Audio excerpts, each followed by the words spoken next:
नमस्कार, one India Hindi में आपका स्वागत है और मैं हूं आपके साथ विवेक। देश में फैले कोरोना संकट के बीच एक और वेरिएंट नई मुसीबत बन गया है। इसका नाम है डेल्टा प्लस वेरिएंट, क्योंकि देश में डेल्टा प्लस वेरिएंट के मामले अब सामने आ रहे हैं और धीरे धीरे कई राज्यों में ये फैलता जा रहा है।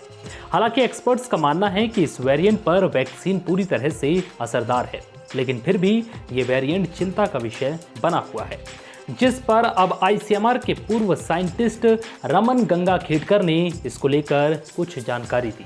गंगाखेडकर ने बताया कि डेल्टा वेरिएंट को वेरिएंट ऑफ कंसर्न की श्रेणी में रखा गया है और ये वेरिएंट बहुत तेजी से फैला है। उन्होंने आगे कहा कि अगर डेल्टा वेरिएंट चिंता का विषय है तो डेल्टा प्लस वेरिएंट को भी इस श्रेणी के तौर पर देखना चाहिए। सुनिए उनका ये पूरा बयान। Mutation, why it should be considered as something which could be challenging? The sole reason is this mutation was seen in variants that were observed in South Africa. Now, when those mutations were also, this particular mutation was also seen with few other mutations. The most important mutation among them was N501Y mutation, which was there in the variant that was seen in South Africa.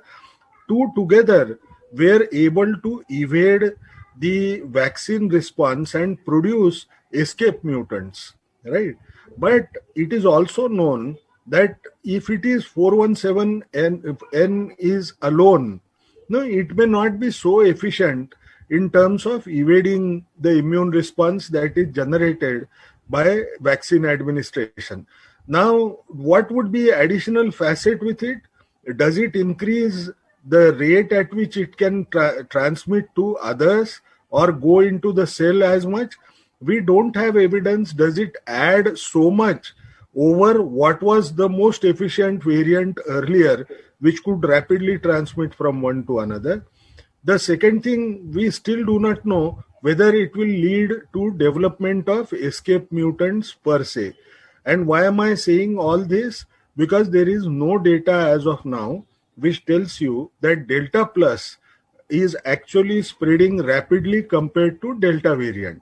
And from where am I making this statement?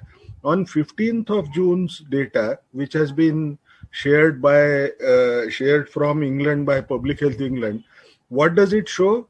That if there were 45,000 mutations or which were sequences that were observed to have the two Delta variant mutations, when it came to 417 mutation, there were hardly less than 100, I don't remember the exact number, but only less than 100 odd samples actually showed this particular mutation. Now, if it continued to remain as a low transmissible strain, it will not be able to predominate. So basically, will Delta Plus prevail across?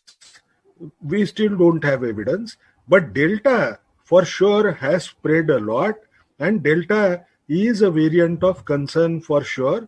Since it is a variant of concern, you have to also treat Delta Plus as a variant of concern.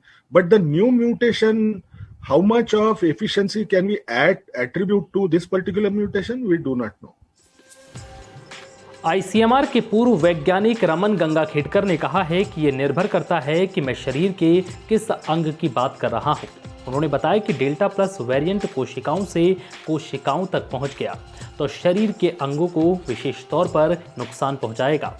अगर ये सच साबित होता है कि ये मुख्य pathophysiological परिवर्तन का कारण बन रहा है और अलग अलग अंगों को प्रभावित कर रहा है, तो ये बेहद खतरनाक हो सकता है।